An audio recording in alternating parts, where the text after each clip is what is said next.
umunsi twese tuzahaguruka tukegera data. Reka mbabwire icyo nshaka kuvuga, kuko nasobanukiye ikintu gikomeye, ni Imana izahindura imibereho. Uzi yuko igituma rimwe na rimwe imibereho yacu idahinduka, dusenga nabi. Ntukajye kubwira Imana yuko ukeneye umuceri, ujye uyibaza uko uzakora kugira ngo uve mu basaba umuceri ujye mu batanga umuceri. Kuko naje gusanga gusenga kwacu ntiguhindura ubuzima, kuko turicara gusa tukabwira Imana amaganya yacu, ntitwibwire ngo ariko Mana ubu buzima ndimo, what is the way out? Ni iyihe nzira izamvana muri ubu bucakara? Ni iyihe nzira izamvana muri Egiputa? Muzasome igitabo cyo Kuva, Abayisiraheli bamaze. Icyo ndi kubabwira ni iki: ubu Kristo butari bwagushira mu kigeragezo, ntukabwiringire.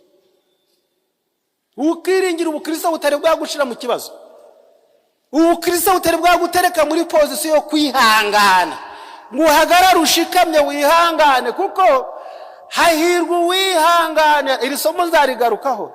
Hahirwa uwihangana ibigenza bite imyaka.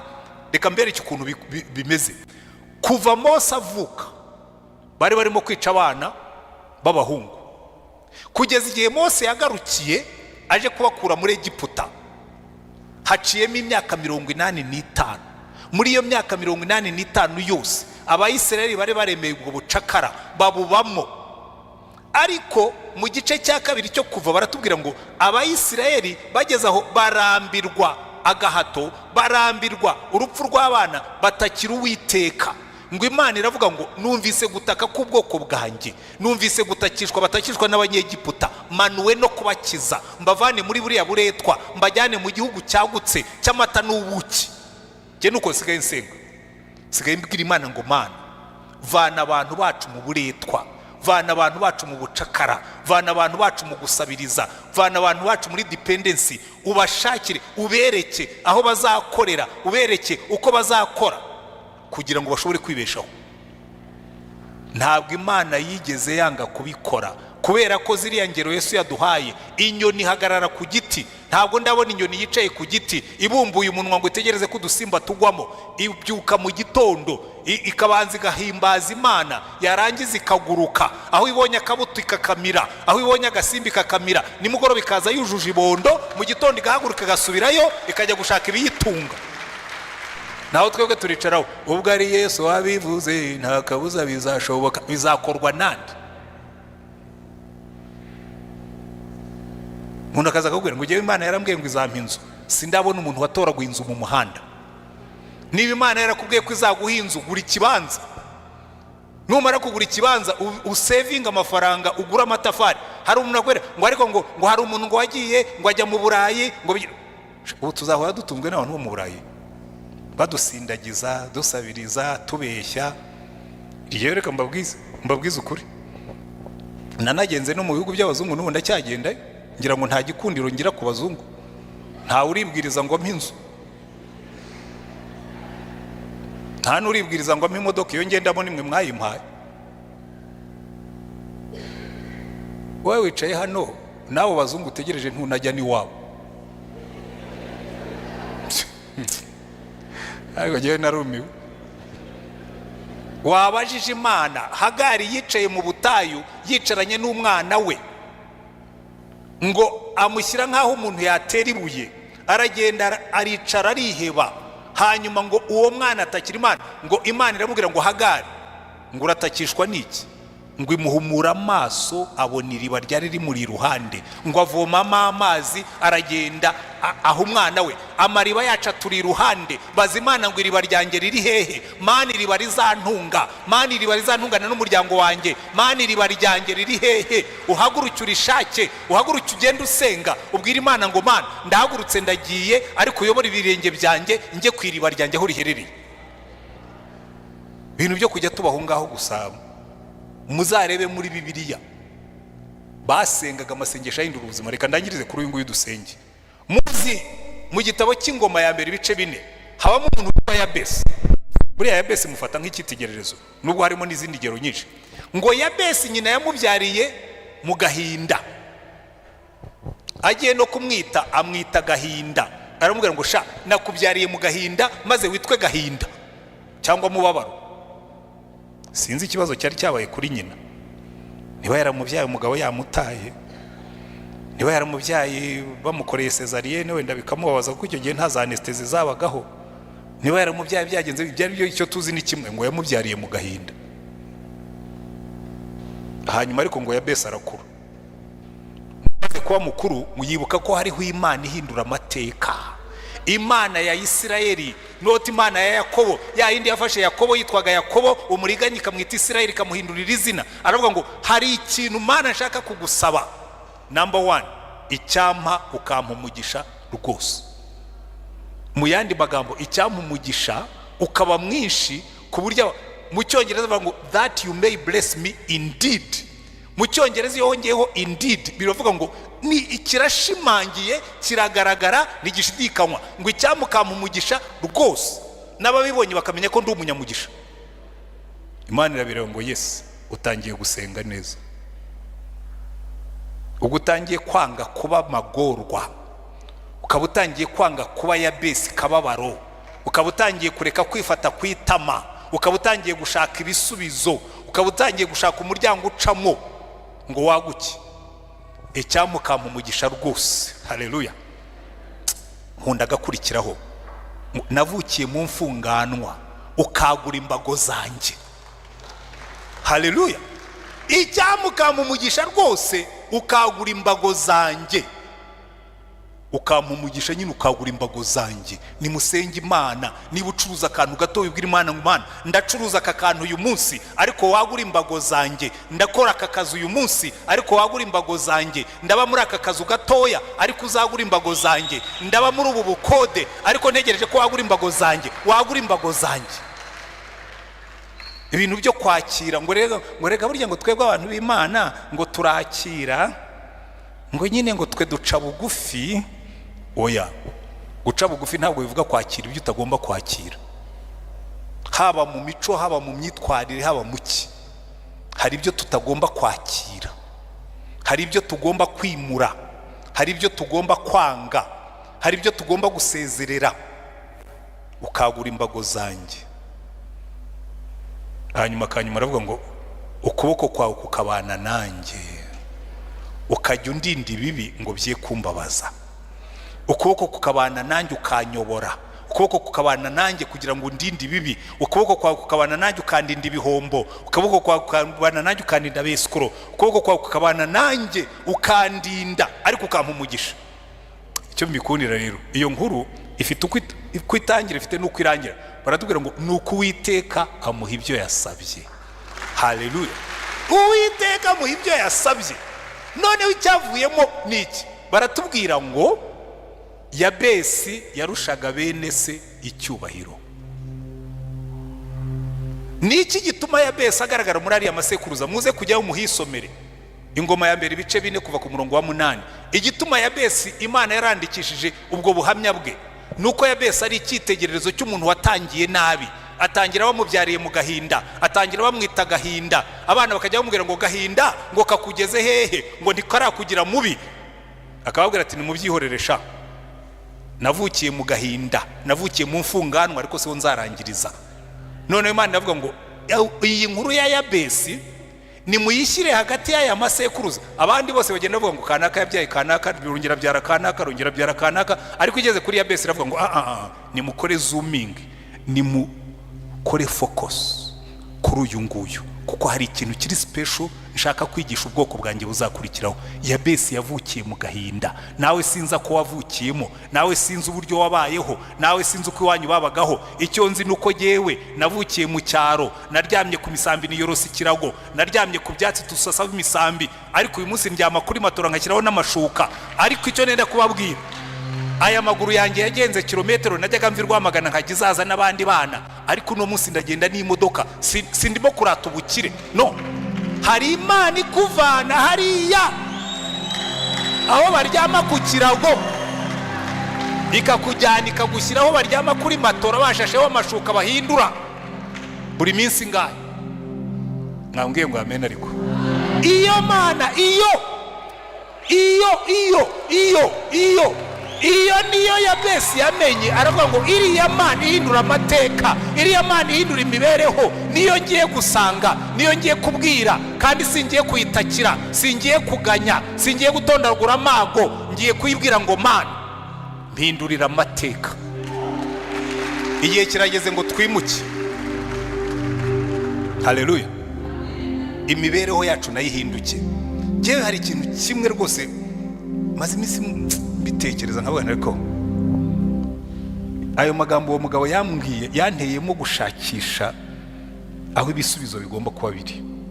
Nsanga no mu gusenga kwacu ntitwigeze tugira intentionality yo kuvuga ngo ngiye gushaka uburyo mva muri ubu buzima kandi mbibwiwe n'Imana, inyereka inzira nzacamo, iyimperekezemo, ingeza aho ngomba kujya, ariko inyereke amariba yanjye nyavomemo.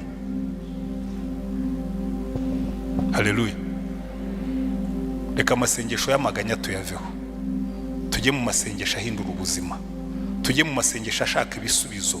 Aho kujya kubaza Imana ngo kuki jyewe, ujye uyibaza ngo nkora iki kugira ngo ibi bihinduke. Aho kugira ngo ujye kubwira Imana ngo mfite ibibazo, ujye kwibwira ngo ibibazo nawe urabizi, ahubwo mpa igisubizo cyabyo, unyereke icyo nakora ngo ibi bihinduke, dutangire guhindura ubuzima. Twigane Yabesi, twigane bariya Abayisirayeli batakiye Uwiteka, amateka arahinduka. Twigane Ishimayeli ari mu butayu, ngo yatakiye Uwiteka, Imana ihumuranye, nabona amariba yo kuvomamo.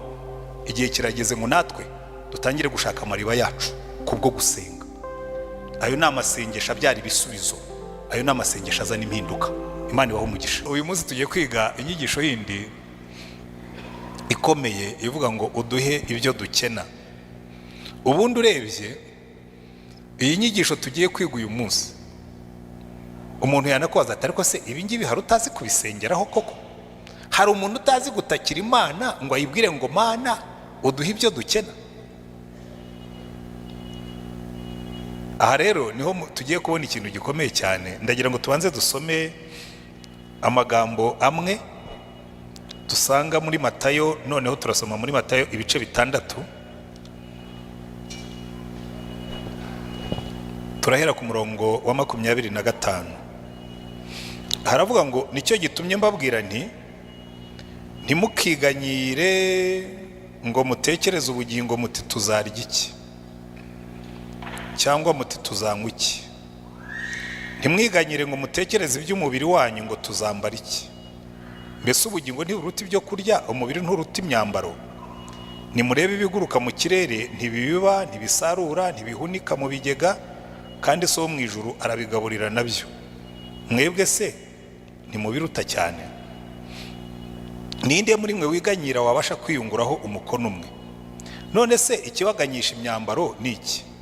Mutekereze uburabyo bwo mu gasozi uko bumera, ntibugira umurimo, ntibuboha imyenda, kandi ndababwira yuko Salomo mu bwiza bwe bwose atarimbaga nk'akarabyo kamwe ko muri ubu. Ariko Imana ubwo yambika ubwatsi bwo mu gasozi ityo buriho none ejo bakabujugunya mu muriro, ntizarushaho kubambika mwabafite kwizera gukimwe? Nuko ntimukiganyire mugira ngo tuzarya iki, cyangwa ngo tuzanywa iki, cyangwa ngo tuzambara iki, kuko ibyo byose abapagani babishaka, kandi so mu ijuru azi ko mubikwiriye byose. Ahubwo mubanze mushaka ubwami bw'Imana no gukiranuka kwayo, nibwo ibyo byose muzabyongererwa. Ntimukiganyire mutekereza iby'ejo, kuko abejo baziganyira iby'ejo. Umunsi wose ukwiranye n'ibibi byaho. Haleluya.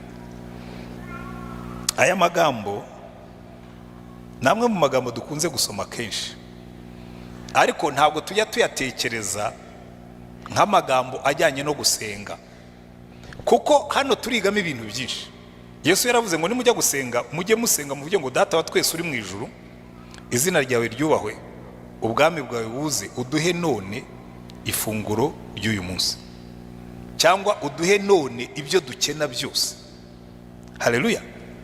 Ibi rero kubitekerezaho cyane, umuntu ashobora no gutekereza nk'uko natangiye mvuga, akavuga ati ariko se ibyo hari utabizi? Ubu hari umuntu utazi gusengera ibibazo bye? Buri iyi ntego y'Imana mu gusenga ntabwo ari ukuduha ibisubizo by'ibyo twasengeye, ni ukuduhindura. Haleluya. abantu bamwe mujya mwumva babivuga ko ngo rwose ngo ubundi ngo ni ngombwa gusenga, ngo ubundi hari icyo nshobora kubwira Imana sitazi ngo ntibibizi. Yes, Imana irabizi, ariko burya igituma tuyijyaho tukayisanga nuko ibishaka ngo duhindure imirebere yacu, ibyo bita outlook, uko tubona ibintu, ihindure imitekerereze yacu, kuko nibwo tuzashobora kubaho neza. Haleluya. Urumva iyo ugiye ugasengera ikibazo runaka, rimwe na rimwe nta nubwo Imana ihita igusubiza, kuko hari ibisubizo bitatu Imana itanga iyo dusenze. Igisubizo cya mbere kihuta nk'umurabyo. Urasenga, wajya guhumura amaso ukumva igisubizo kirimo kirakomanga ku muryango. Ntibirakubaho? Ugasenga igihe rwose, ukirangiza gusenga ukabona igisubizo ngiki cyicaye ku muryango, kirabonetse. Ubundi ugasenga ukumva ntaho ikibazo cyagiye, ariko nta n'icyo Imana yagushubije. Burya ibikubwira ngo tegereza. Ikizakubwira ngo tegereza nuko wasenze kandi ukumva mu mutima wawe cya kibazo nticyagiye. Burya ubu kirimo gutegereza. Ariko burya niwicara ugategereza bihagije, hari n'igihe Imana ikubwira ngo iki ngiki cyihorere, nta n'icyo nzaguha. Icyo urimo gusengera ntacyo nzaguha. Ikibazo rero kirimo ni ikihe? Muri ibyo bisubizo bitatu dukunda kimwe gusa: tegereza ntawe ijya inezeza. Oya yo ahubwo ishobora no gutuma tuyivaho. Ngo nasenze Imana, ngo ndayisaba, ngo hanyuma ngo ntiyagira icyo ikora, ngo none nyivuyeho, ukagira ngo urayihimye. Ariko Imana yishaka ngo dusenge, kuko gusenga kwacu ku byo dukenera byose bitwegereza Imana. Uko ikibazo gitinda, reka mbabwire ikintu kimwe, uziga iki ngiki. Uko ikibazo gitinda uzakibwira ngo umva wa kibazo, uko utinda hano ndarushaho kwegera Imana. Hari igihe abakunda gusoma muzasoma icyo gitabo nimukibona, mu cyongereza cyitwa screw tape, mu gifaransa cyitwa tactique du diable. Muri tactique du diable hari harimo umudayimoni umwe mukuru yitwaga, dayimoni mukuru yitwaga, nibuka ko gatoya kitwaga umudu. Noneho rero icyo kidayimoni gikuru cyitwaga akita, uwo muto akita anko. Noneho ako kadayimoni gato kari gafite umuntu gashinzwe, kagombaga kumukura kuri Yesu. Noneho rero kakajya gatanga raporo kwa anko. Bugiye yaramubwira ati ariko ndabona raporo zawe urimo urakora amakosa, ahubwo azaguhanisha. Uyu uko urushaho kumuteza, urampa raporo yuko wamuteje ibyago. Ubushize wamuteje ibyago arushaho kwegera duyi. Uwo bita duyi rero kwa Satani ni Yesu. Ubushize wamuteje ibyago arushaho kwegera duyi. Urongera wongeyemo ibindi, raporo wampaye yarushijeho kwegera duyi. Urongera ibindi, ararushaho kwegera duyi kubera ibyago umuteza. None reka nkugire inama, niba ushaka ko shefu atazaguhana, mureke umuteza amahoro. Ibyo akora byose bitungane, ibyo agerageza byose bimubere byiza, turebe yuko yazamuvaho. Buriya rero Satani niko ajya akora. Iyo uramutse ubizi uko ikibazo kiguma hafi, ugihindura urwego wuriraho wegera Imana, ukabwira ikibazo ngumva rero wa kibazo we, guma hano. Uko uguma hano ndarushaho kwegera databuja. Uko uguma hano ndarushaho kuryoherwa n'uburyo anyitaho. Hari igihe uzabyuka mu gitondo usange cyagiye, kuko kiravuga ngo uko ndushaho kumuteza ikibazo arimo ararushaho kwegera Yesu. Kuko nta nyungu Satani aba agifitemo yo kuguteza ikibazo iyo abona ikibazo kikubereye urwego rukwegereza Yesu.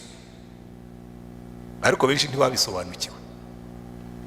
Burya ikibazo kunesha kwacu ni ugufata ikibazo ukagihindura stepping stone yo kwegera Imana, ukagihindura urwego wuririraho ukarushaho kwegera Imana. Kuko iyo wabigenjeje gutyo niho uzabona wari wajya gusura umurokore wagize ibibazo, akaba ari wo guha ubuhamya, ukavayo wumva ahubwo yakwigishije, akabwira ati atuzi bya bindi, ati buriya rwose byambayeho pe, ati ndabanza ndiheba, ati ngeze aho ngaho negera Yesu, ati Yesu arankomeza, atarongera arankomeza, atabwo nsigaye buryohewe no kuba ndi muri iki kibazo.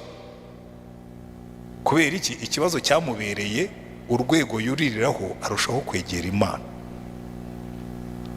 Buriya rero iyo dusengera ibyo dukeneye, niyo mpamvu Yesu avuga ngo ariko ngo ntimukiganyire, ngo ntimukiganyire muvuga ngo tuzarya iki, tuzambara iki, tuzanywa iki. Kuko uzi impamvu akenshi ababyiganyira aba anafite ibyo yambaye.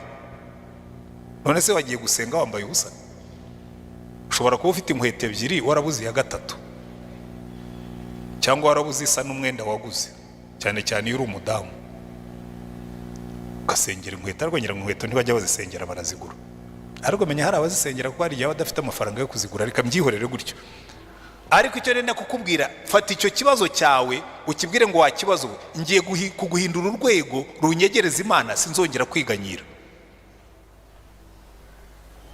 Ntabwo nkwiye kujya niganyira, nibaza uko ejo nzaba merewe, nzajya nibuka yuko ihoraho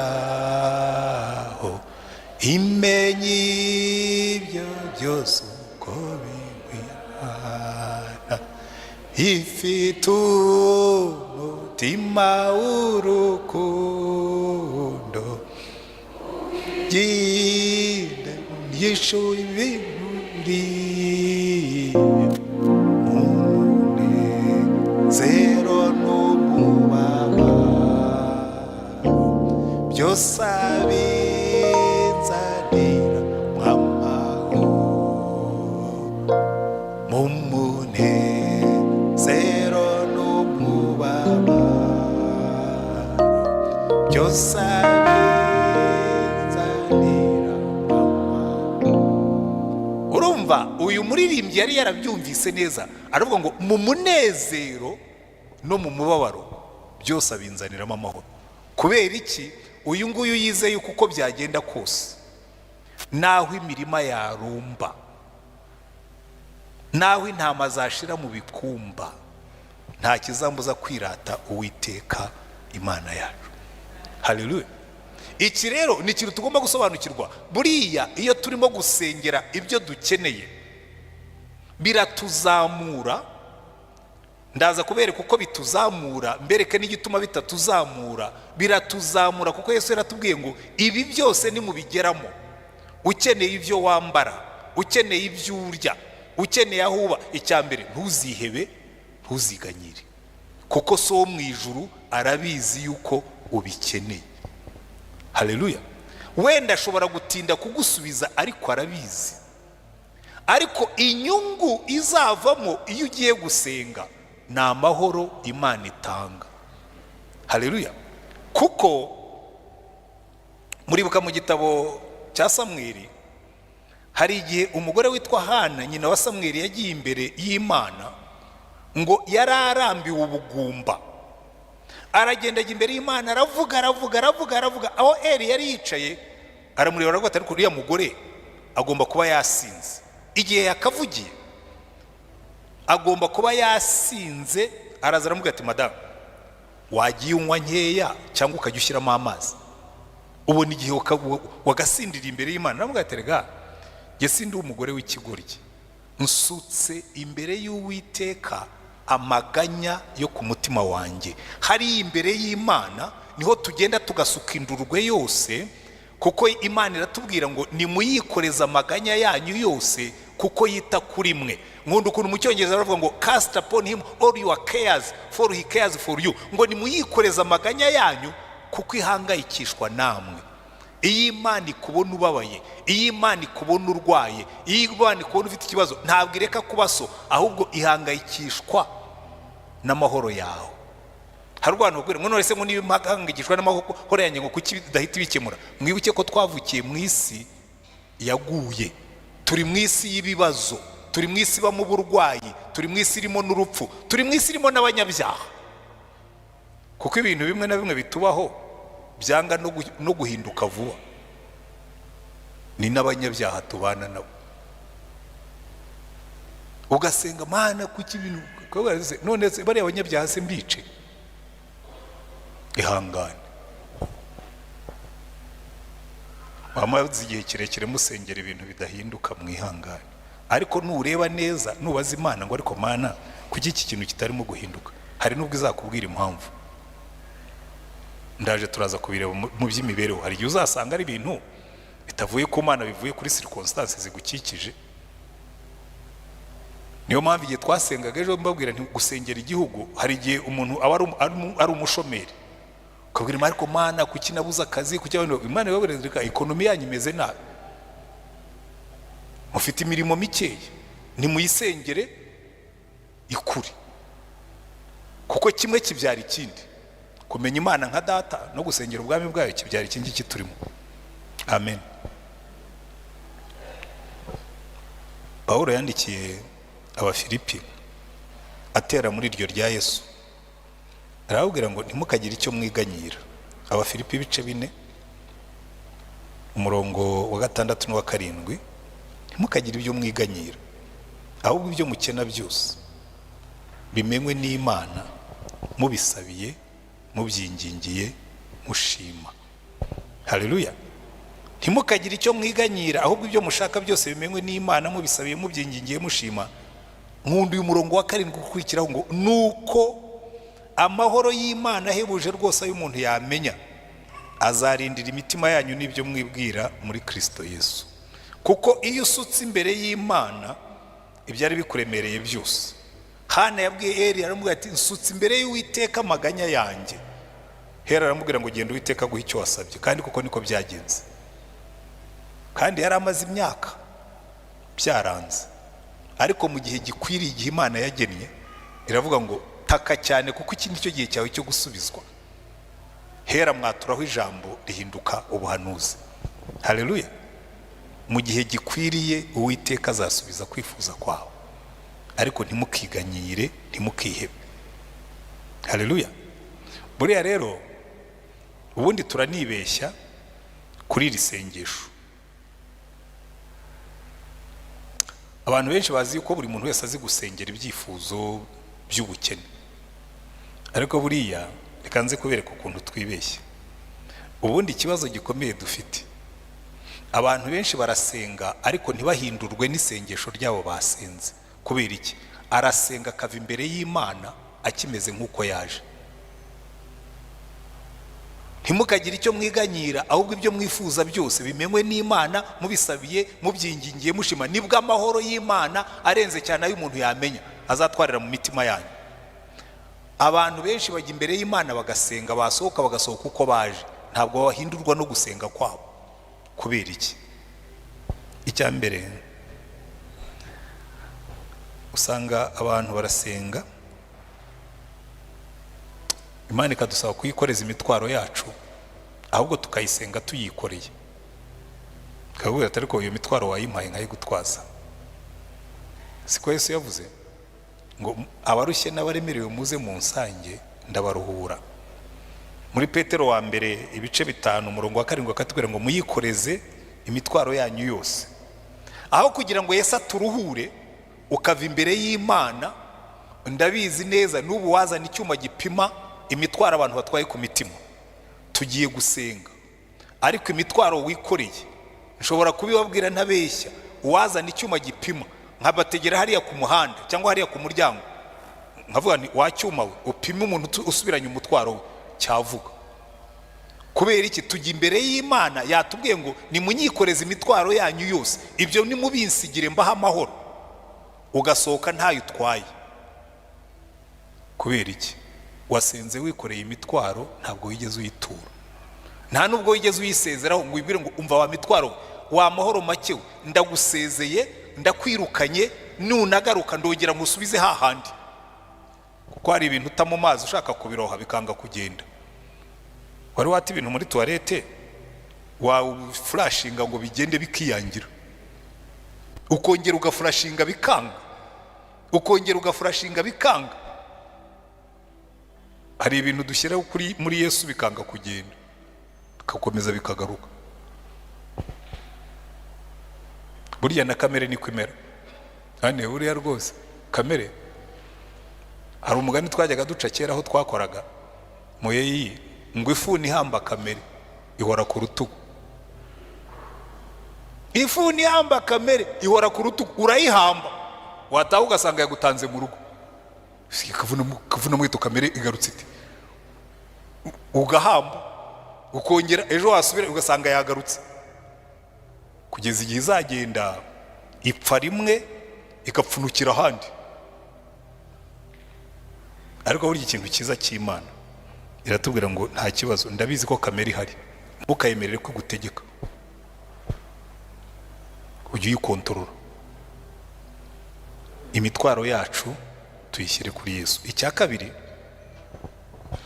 gikomeye cyane ndetse kurusha icyo cya mbere, hari igihe tujya imbere y'Imana tugatondagura ibibazo, tukayibwira. Ni bangahe bajya batekereza bibuka gutegereza icyo Imana ikubwira? Mu gitabo cy'umuhanuzi Habakuki yaravuze ngo nzahagarara imbere y'Imana ku munara wanjye aho ndindire icyo azambwira kubw'ibyo namuganyiye. Akenshi twebwe tumaze gutondagura ibibazo turagenda. Reka rero mbere cy'ubuswa burimo. Tekereza, mfate nk'umwe mu badamu bari hano, ufite umuturanyi aje iwawe arakubwira ati Gemi, ndaje ubusa abana pe, ubu ngubu mu nzu habe na mba, akakurondorera ibibazo bye. Yarangiza ukamubwira uti yewe ihangane, reka njye mu mbere ndebe yuko hari umuceri nawe mfite, ndebe n'udushyimbo niho hari uduhari, hanyuma nze. Wagaruka ugasanga yitahiye, watekereza uti wese uriya mugore yankinishaga, yaje kunsaba ibishyimbo byo gutekera abana n'umuceri, none ngiye kubimuzanira ararambirwa aragenda. Kenshi rero twebwe turasenga igihe Imana itaragira ikikubwira, ukaba wahagurutse wagiye. Ni kangahe dukora dutyo? Abantu benshi ntabwo bajya bategereza icyo Imana ivuga kubw'ibyo bayibwiye mu bukene bwabo.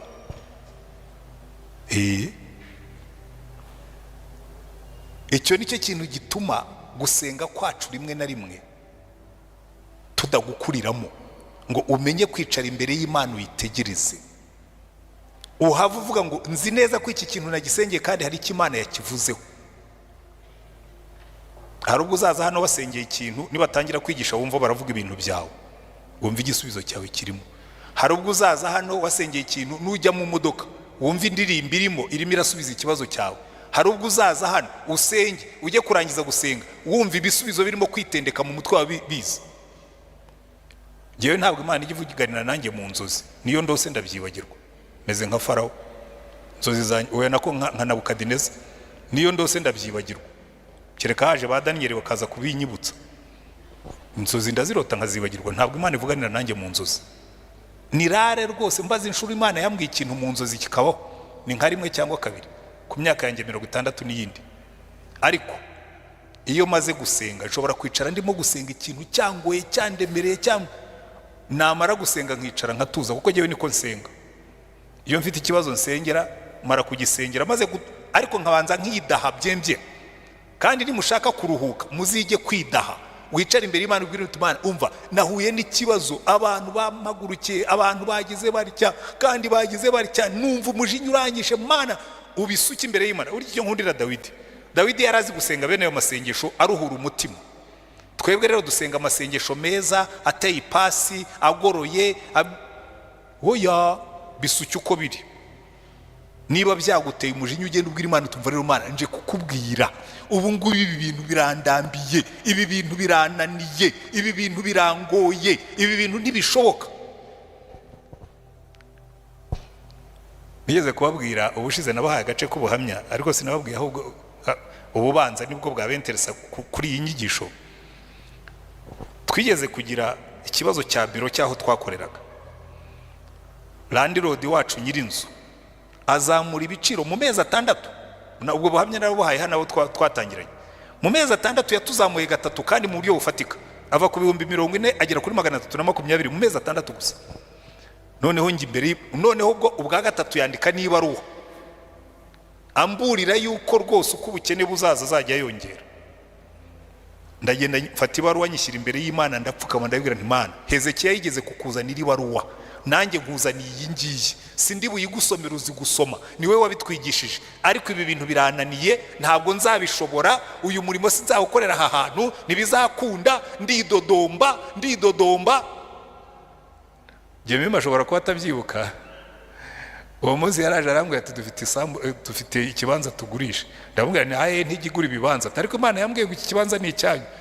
Mu mutima ndabwira ariko Imana ishobora kuba yanshubije, nkaba ndimo ku umunsi ukurikiyeho mu minsi mikeya haza umupartoneri umwe mu bo twakoranagaho umudage, arambwira ati ko mbona biro yababanye ntoya, nturetse no kutubana ntoya tubanye irahenze, byananiye, byanshobeye neza.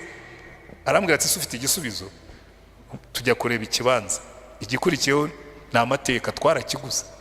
Baragiye, arambwira ati tuzabaguriza amafaranga, ayo mwajyaga mukoresha mukodesha mujye muyashyira kuri konti mutwishyure. Aragenda ageze mu Budage, Imana iravuga ngo ya jewe ririya sengesho nararyumvise. Aranyandikira arambwira ati hubwo ihute, fata ku mafaranga twabahaye y'abana, kiriya kibanza kitagucika mu kigure, nabonye umuntu uzayabahera ubuntu. Ndavuga ni burya dufite Imana. Turagenda ikibanza turakigura. Tumaze kukigura, umugabo wari wagiye kuzana amafaranga abaraje, yaje kunshaka. Arambwira ati wambabariye nka kongereraho. Ndamubwira nti ndagatemwa ndagapfa, ntabwo nshobora kuguha iki kibanza n'amavi nasenze, nawe ubwo vuga uvuya. Rero icyo mbabwira, hari igihe usenga, igihe urangiza gusenga Imana ikavuga ngo amuhera naje, ariko ujye utegereza wumve icyo Imana ikubwira. Ntukagende Imana itaravuga, ko hari igihe usenga mu gihe gitoya Imana ikurikije uko ikibazo giteye ikihutira kugusubiza. Uwo mudamu nyirinzu yanzaniye preavi yo kongera kuzamura. Ndamubwira nti madame ntiwigore, ahubwo nanjye nendaga kuba preavi yuko tugiye, ikibazo kiba kirarangiye, tuba twimutse. Icya gatatu ndagira ngo tugane ku musozo. Ikibazo tujya tugira iyo turimo gusengera ibibazo bya tuzabaho dute, tuzatungwa n'iki. Akenshi iyo Imana itinze kudusubiza tumera nk'ihene,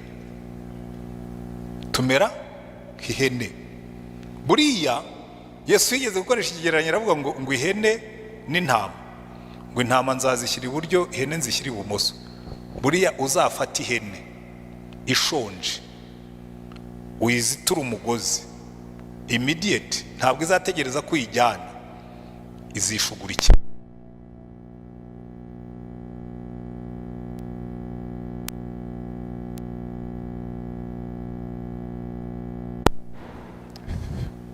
Iragenda ishugurike, urayisanga yarenze. Natwe rero kenshi nuko twitwara, iyo Imana itinze gusubiza turisubiza. Ibintu byinshi mba bifiteho ubuhamya, burya gusaza ni byiza. Sara yasengeye umwana we n'Aburahamu. Imana yarabahaye n'isezerano, irababwira ngo Aburahamu nge nzaguha umwana, kandi uwo mwana azava mu rukiryi rwawe. Arataha ageze mu rugo, kandi ubwo amaze kurahirana n'Imana isezerano. Yakase inka, akata intama, akata ihene, akata n'inyoni bacamo. Iyo ndahiro yitwaga indahiro y'amaraso, ivuga ngo nindamuka nishira isezerano ijosi ryanjye rizagende nk'iry'inka. Imana irabireba iravuga ngo Aburahamu, ndahirana n'Aburahamu, iramureka arinda igitambo. Bigejeje nimugoroba iramusinziriza, irazicamo yonyine iragitwika kugira ngo ataza kwibeshya agacamo, kuko yacamo chapter ikurikiyeho yagombaga gupfa.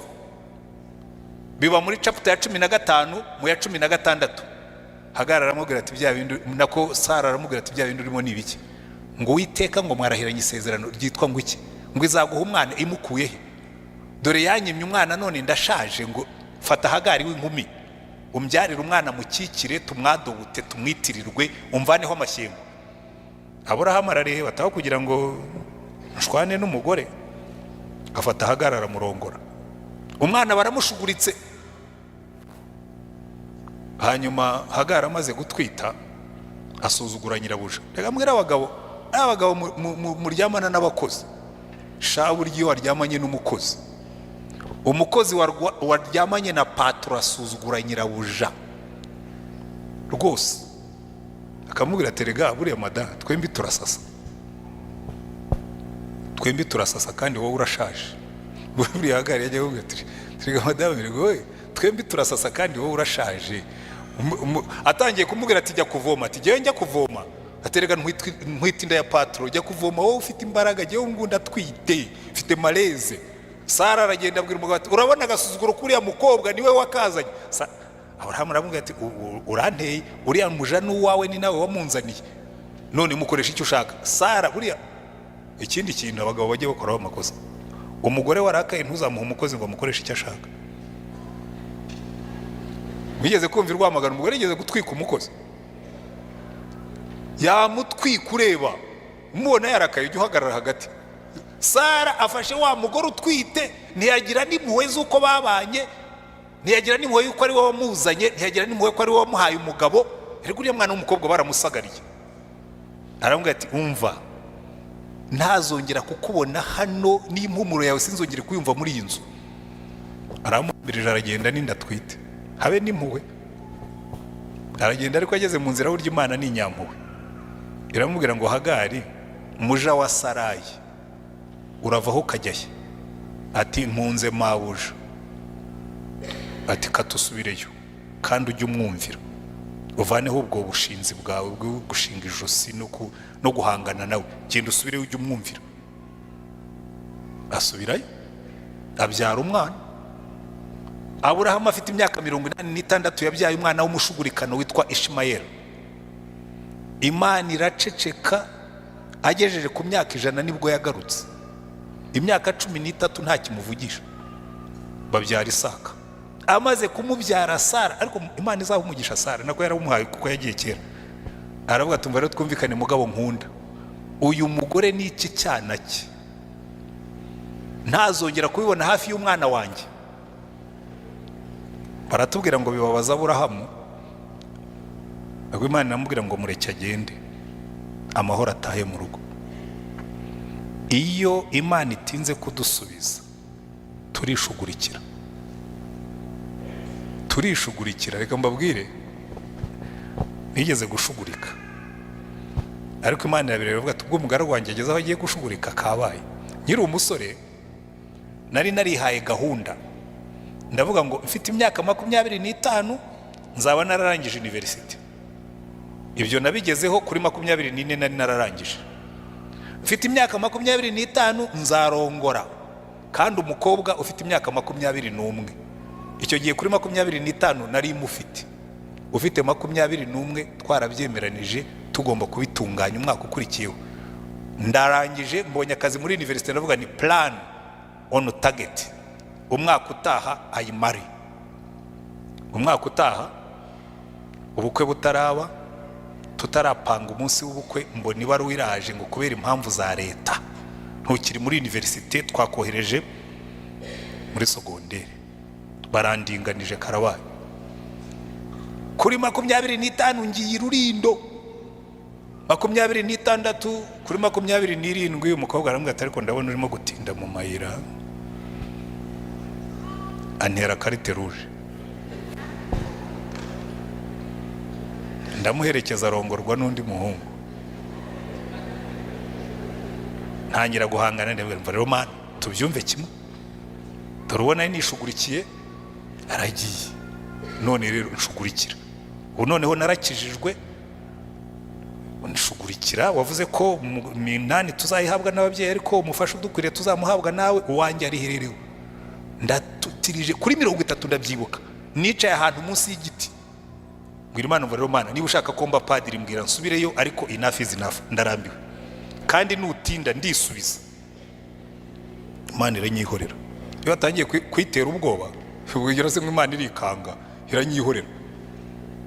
Hanyuma ndagenda, hari umukobwa twakoranaga yari yarimutsaza hano i Kigali, ndavuga no okay fine, nyirakanaka twarasenganaga kandi mbona yavamo umugore mwiza. Noneho ntangiye kwiyobora, kuwa gatatu nzagenda mu bwire. Ndabyuka nagiye ari kuwa gatatu njya aho yakoraga, turaganira.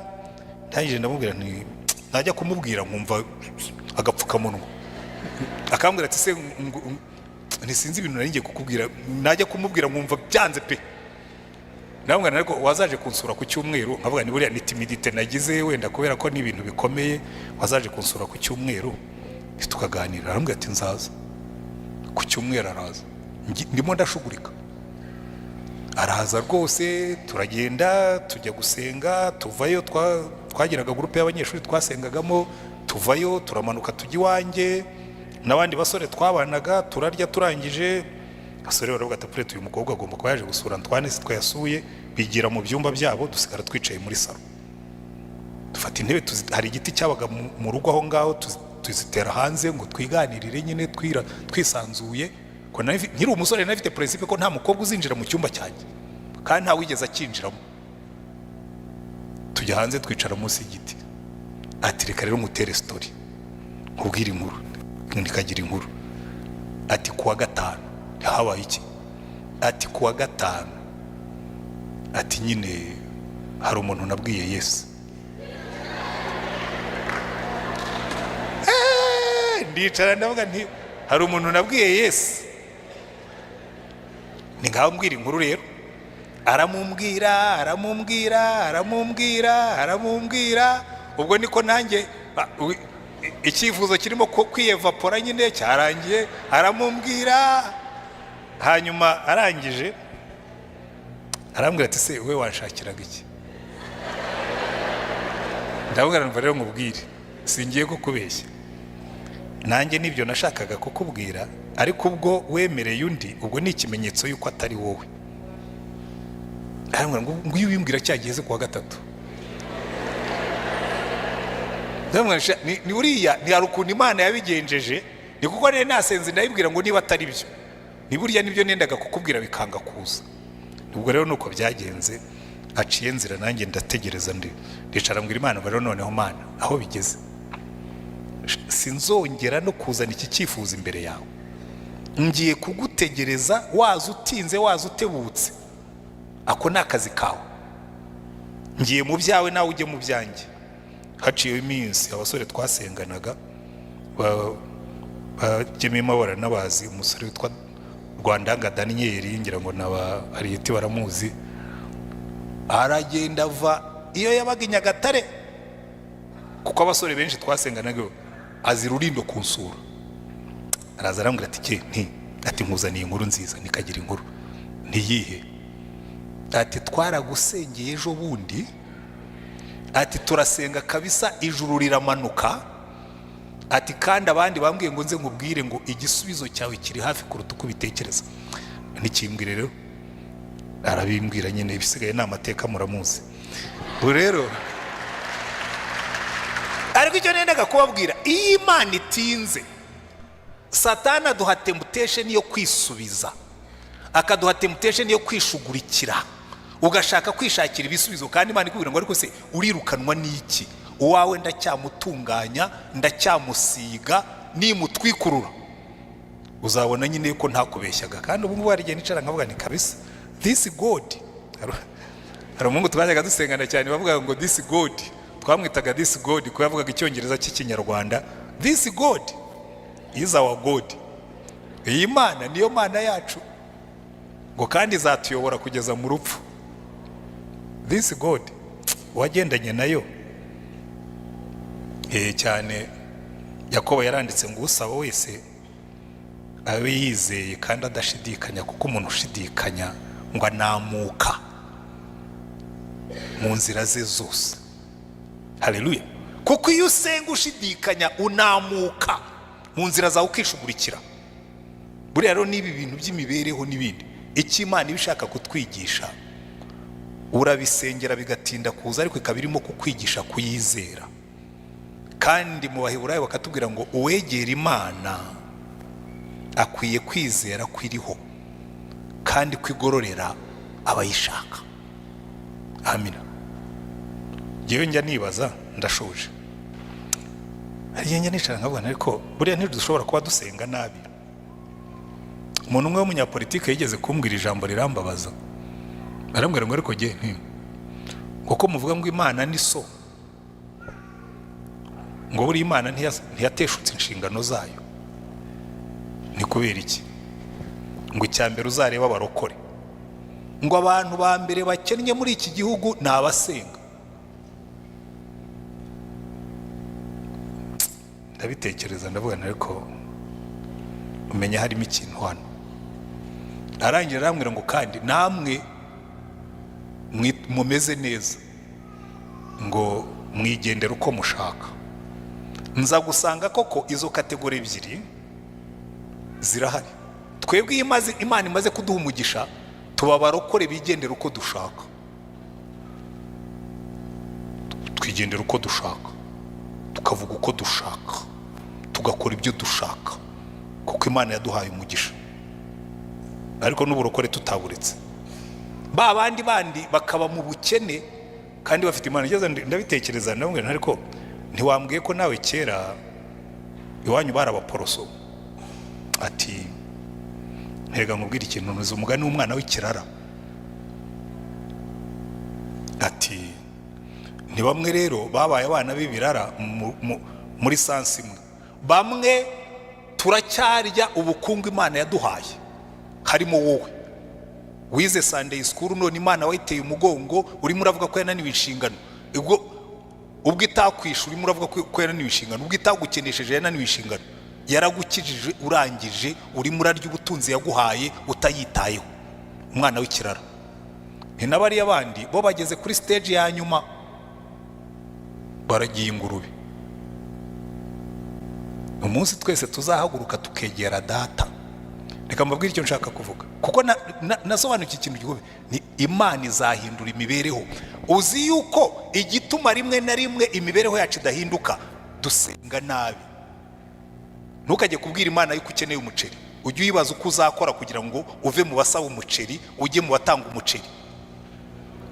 Kuko naje gusanga gusenga kwacu ntiguhindura ubuzima, kuko turicara gusa tukabwira Imana amaganya yacu, ntitwibwire ngo ariko Mana ubu buzima ndimo, what is the way out? Ni iyihe nzira izamvana muri ubu bucakara?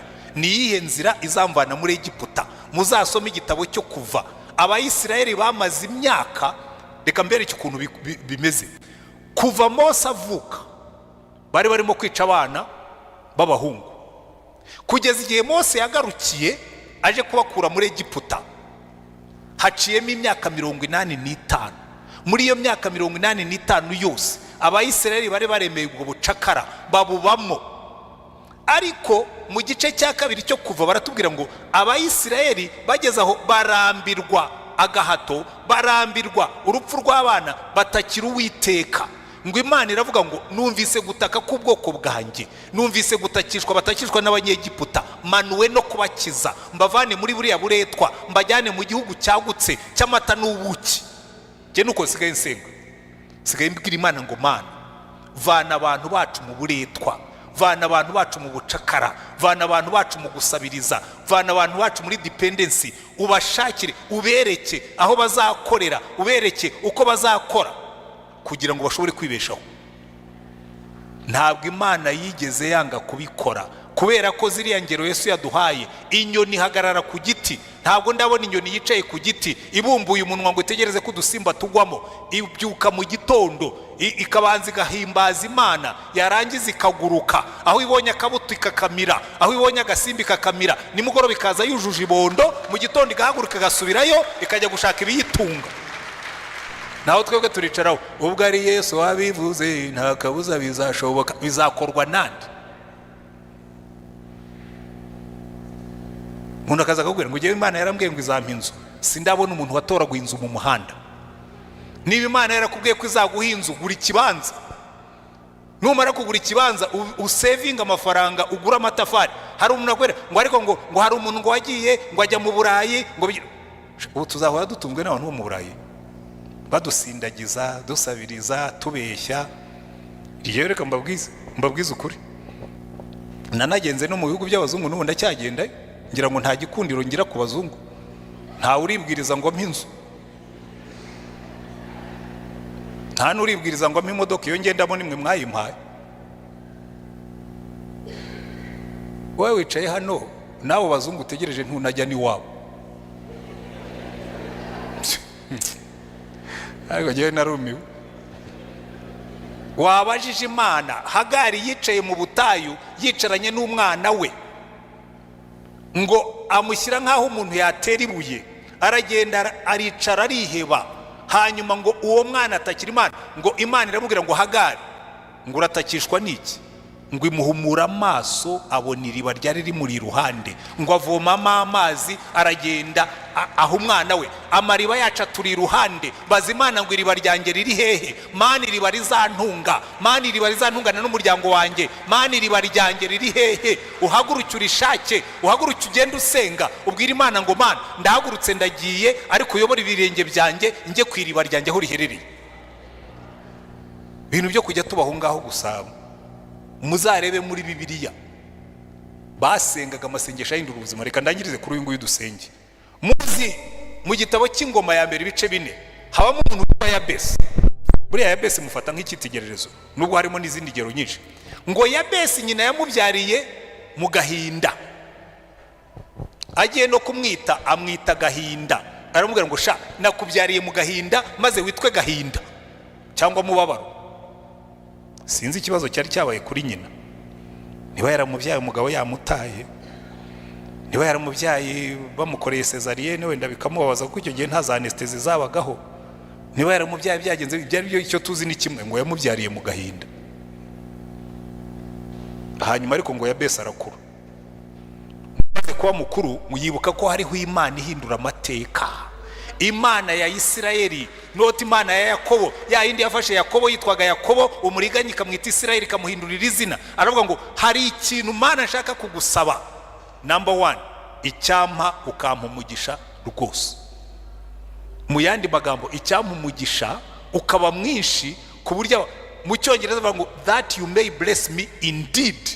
Mu Cyongereza iyo hongeyeho indeed biravuga ngo ni ikirashimangiye, kiragaragara, ntigishidikanywa, ngo icyampa ukampa umugisha rwose, n'ababibonye bakamenya ko ndi umunyamugisha. Imana irabireba ngo yes, utangiye gusenga neza,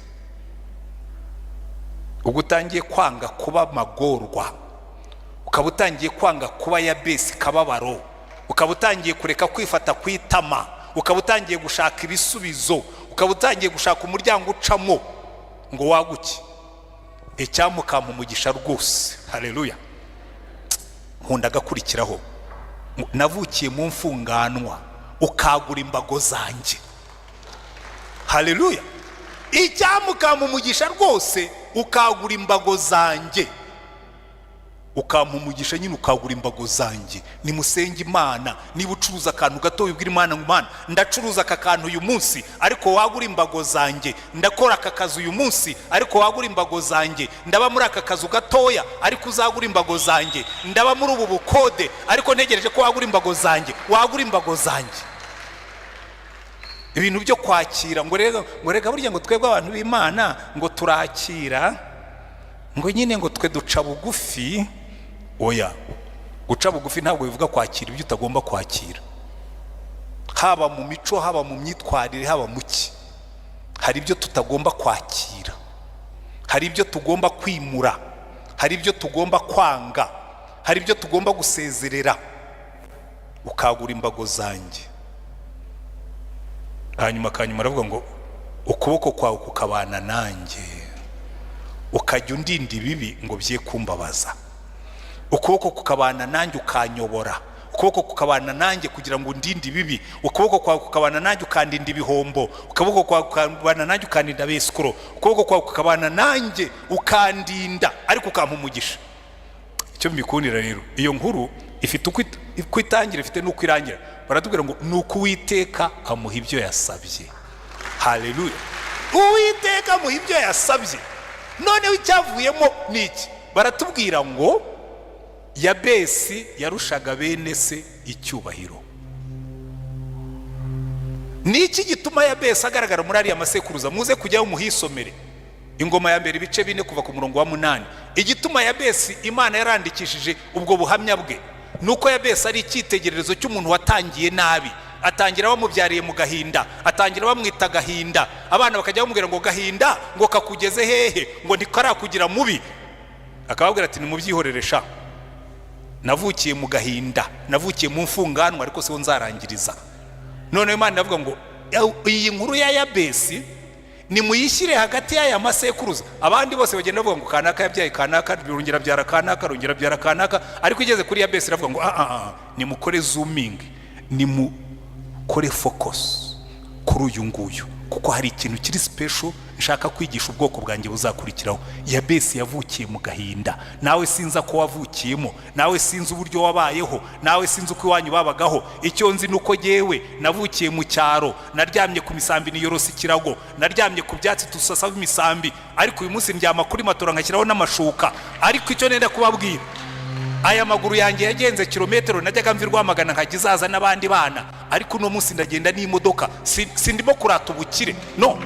Hari Imana ikuvana hariya aho baryama ku kirago, ikakujyana ikagushyira aho baryama kuri matora bashasheho amashuka bahindura buri minsi ngahe. Mwambwiye ngo amen. Ariko iyo Mana,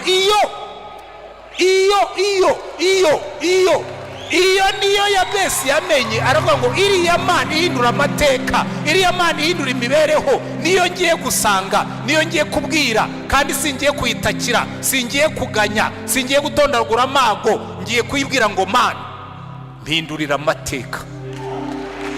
Igihe kirageze ngo twimuke. Haleluya. Imibereho yacu nayihinduke.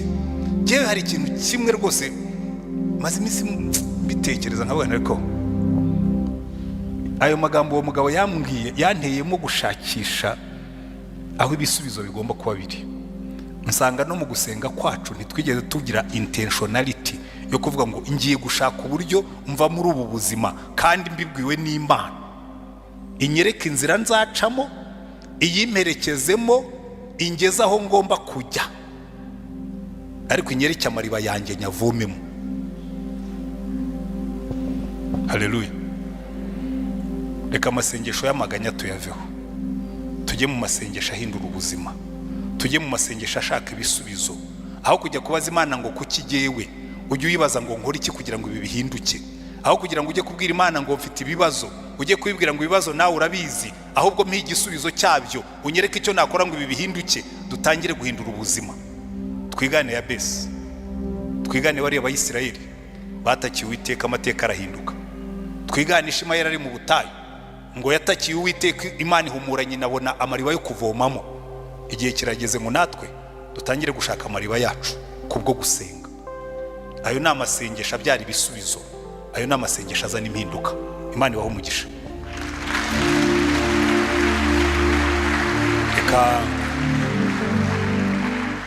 Reka dufate umwanya dusenge Imana. Mana nduburira amaso yanjye ku misozi, mbegutabarwa kwanjye kwava he mubimbwire. Uwiteka niwo guturuka ku Mana yaremye ijuru n'isi. Kuwiteka niwo guturuka ku Mana yaremye ijuru. Turagushimye Mana yacu, uyu mugoroba turimo kwiga uburyo tugomba gusenga, tugasengera ibyo dukena byose. Waratubwiye ngo ariko ngo nimukaze imbere yanjye muje gutondagura ibyo mukena byose, ndabizi yuko mubikeneye, ngo mubanze mushake ubwami bw'Imana no gukiranuka kwayo, ngo ibi ngibi nzabibongerera. Ariko Mwami ntabwo uzabiterura ngo ubizane gusa, urashaka yuko tubishaka, urashaka yuko tubikorera. Inyoni waduhayeho urugero, zirahaguruka zigashaka ibizitunga, kandi warangiza ukabizana mu nzira yazo. Natwe turasenze uyu mugoroba Mana, ngo wumve gusenga dusengera ahangaha. Turabizi tuba dufite ibyifuzo byinshi, tuba dufite ibibazo byinshi bitugoye, tuba dufite ibibazo byinshi bitunaniza, tuba dufite ibibazo byinshi bitunaniye, ariko uyu mugoroba turasenze ngo buri muntu wese uri ahangaha, uwakuzaniye icyifuzo cy'ubukene, uwakuzaniye icyifuzo cy'imibereho, uwakuzaniye icyifuzo cy'aho gutura, uwakuzaniye icyifuzo cy'uburyo ubwo ari bwo bwose bujyanye n'imibereho, uyu mugoroba uhumura amaso ye kugira ngo abone aho iriba rye riherereye, kugira ngo ashobore kubona igisubizo cyo gusenga kwe. Wumve gusenga dusengeye ahangamana, usubiza abasore, usubiza inkumi, usubiza abagabo, usubiza abagore, usubiza abasaza, usubiza abakecuru, usubiza imiryango. Mana, buri muntu wese wakuzaniye icyifuzo, imbaraga zawe zimanukire gusubiza ibyifuzo bye. Wumve gusenga dusengera ahangaha, kandi ibigibu bikomeze muri twebwe, kugira ngo dukure mu gusenga kwacu, tuve mu masengesho y'amaganya, twinjire mu masengesho y'ibisubizo, tuve mu masengesho y'amaganya, twinjire mu masengesho abyara ibisubizo, abyara impinduka z'ubuzima, abyara impinduka z'imibereho. Mana, ubikore, ubisohoze, izina ryawe rishyirwe hejuru, kandi ubwoko bwawe busubizwe bunezerwe. Wumve gusenga dusengeye ahangaha, reka imbaraga zawe zimanuke, reka imbaraga zawe zihindure byose bishya, reka imbaraga zawe zimanukire gukora ibitangaza, reka imbaraga zawe zimanukire guhindura ubuzima, reka imbaraga zawe zimanukire guhindura imibereho, kugira ngo buri muntu wese amenye kuri Imana kandi uri Imana imwitayeho. Wumva gusenga dusengeye ahangaha, tuguhaye icyubahiro, tuguhaye ishimwe, kuko turabizi ko ugiye kubikora. Imbaraga zawe ziri mu ruhande rwacu, urukundo rwawe ruraduherekeza, ubwigaragaze nk'Imana utugirire neza, mu izina rya Mwami wacu Yesu Kristo, amen, amen, amen.